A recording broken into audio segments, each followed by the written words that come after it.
Hello students, जय हिंद and welcome to deserving India. So guys, आज की जो ये वीडियो है ये आपके लिए इंपॉर्टेंट होने वाली है क्योंकि करंट की है, साथ में एनवायरमेंट एंड इकोलॉजी का बहुत बड़ा ये पार्ट है। तो वीडियो क्या है, टॉपिक क्या है? टॉपिक ये है कि इंडिया ने हाल ही में क्या किया है कि थर्ड रैंक सिक्योर किया है किसमें? ग्लोबल फॉरेस्ट एरिया में। ठीक है, यानी कि ग्लोबल फॉरेस्ट एरिया गेम में इंडिया ने भी तीसरा रैंक जो वर्ल्ड वाइड हासिल किया है। अब क्या है ये, तो देखिए, India has made great progress in protecting forest, कि इंडिया ने अपने फॉरेस्ट को बचाने के लिए काफी प्रोग्रेस करी है, काफी एफर्ट किया है। From 2010 to 2020 2,66,000 hectares of new forest will be added each year, यानी कि लगभग 2.5 लाख से ज्यादा हेक्टेयर ऑफ न्यू फॉरेस्ट जो वो हर साल ऐड हो रहे हैं इंडिया में। ठीक है, तो मतलब कि इंडिया ने काफी प्रोग्रेस करी है फॉरेस्ट गेन में। According to the food and agricultural organisation, this makes India the third country in the world in terms of forest area growth, यानी कि इस एफर्ट के बाद इंडिया जो है वर्ल्ड की थर्ड यानी कि तीसरी कंट्री बन चुकी है world globally forest area growth में। ठीक है, तो ये बहुत ही ज्यादा इंपॉर्टेंट जो है वो आपके लिए है।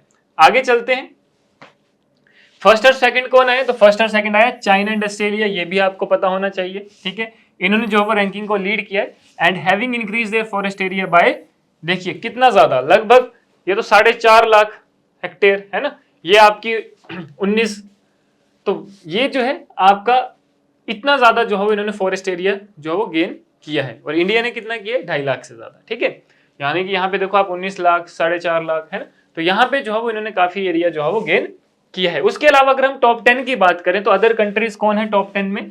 जैसे कि चीन, Vietnam, Turkey, United state, France, Italy and Romania. तो ये जो है उसके बाद आपकी इंडिया के बाद जो है सर्टेनली 4, 5, 6, 7, 8, 9, 10 नंबर पर ये कंट्रीज जो है वो टॉप 10 में बनी है। ठीक है, आपको मेनली इंडिया का याद रखना है और जो फर्स्ट है वो याद रखना, तो पहला चाइना, दूसरा ऑस्ट्रेलिया और तीसरा इंडिया।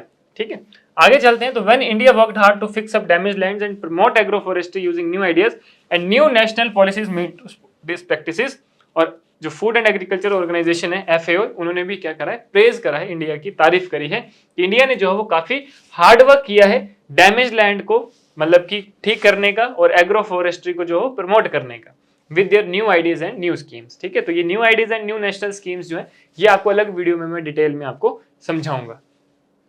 उसके बाद अगर हम बात करें तो amount of gross world mangrove loss, देखो जो मैंग्रोव फॉरेस्ट है वो भी काफी जो है डैमेज हो रहे हैं, है ना।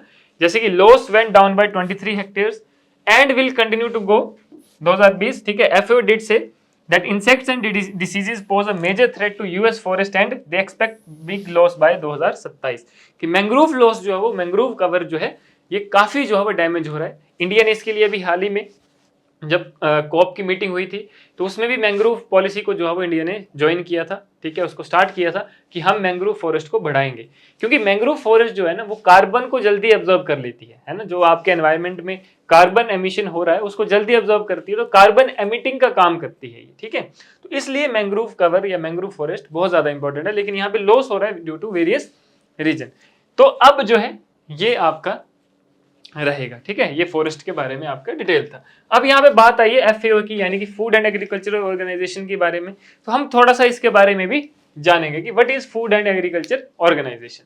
अगर इसकी फाउंडेशन एंड मेंबरशिप की बात करें तो जो FAO है यानी कि फूड एंड एग्रीकल्चरल ऑर्गेनाइजेशन है, ये कब एस्टेब्लिश हुआ था? ये एस्टेब्लिश हुआ था 1945 में एंड कंप्राइजेज 194 मेंबर कंट्रीज, कि 194 मेंबर कंट्रीज के साथ जो है मिलकर ये बना था, along with European union. European union भी जो है इसका पार्ट है। और FAO का जो हेडक्वार्टर है वो कहां पे? वो है रोम यानी कि इटली में, and it is dedicated to leading international efforts to defeat hunger and improve nutrition and food security world wide. इसका जो मतलब मेन वो है मुद्दा है, तो ये डेडिकेटेड है टू लीडिंग इंटरनेशनल एफर्ट्स, कि इंटरनेशनली जो है वो ये एफर्ट करता है to defeat hunger and improve nutrition and food security, की फूड सिक्योरिटी में भी काफी बड़ा रोल वर्ल्ड वाइड ये प्ले करता है।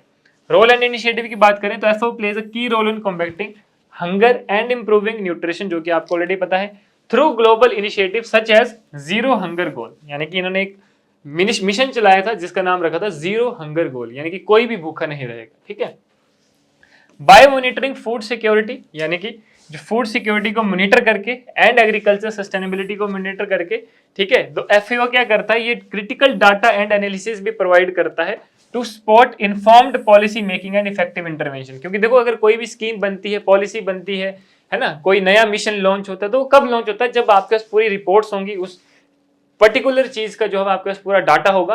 तो एफओए जो है वो इससे रिलेटेड ये क्रिटिकल डाटा और एनालिसिस भी जो है वो प्रोवाइड करता है, ठीक है, कि हंगर से रिलेटेड, न्यूट्रिशन से रिलेटेड, फूड सिक्योरिटी से रिलेटेड। तो ये सारा डाटा जो है वो ये रिलीज करता है, इसको जो है वो मेंटेन करता है, ताकि वो सपोर्ट कर सके उन पॉलिसी मेकिंग को, उन पॉलिसी मेकर्स को वो बता सके कि इस तरह से जो है वो आपका पॉलिसी होने वाली है। उसके सपोर्ट एंड डेवलपमेंट प्रोजेक्ट की बात करें तो ये जो FAO है ये काफी सपोर्ट भी करता है रूरल डेवलपमेंट को through various project in over 130 countries. लगभग 130 कंट्रीज में ये वेरियस रूरल डेवलपमेंट प्रोजेक्ट्स को जो है वो सपोर्ट करता है। It's work encompasses a wide range of activities. इसका जो काम है वो क्या है? वाइड रेंज ऑफ एक्टिविटीज देखता है, फ्रॉम इंप्रूविंग क्रॉप प्रोडक्शन के बाद and improving livestock management to promoting sustainable agriculture practice, यानी कि सस्टेनेबल एग्रीकल्चर प्रैक्टिस को भी जो है वो ये लुक आफ्टर करता है। उसके बाद these efforts aim to boost productivity. ये जो एफर्ट्स हैं ये क्या करते हैं? प्रोडक्टिविटी को बूस्ट करते हैं।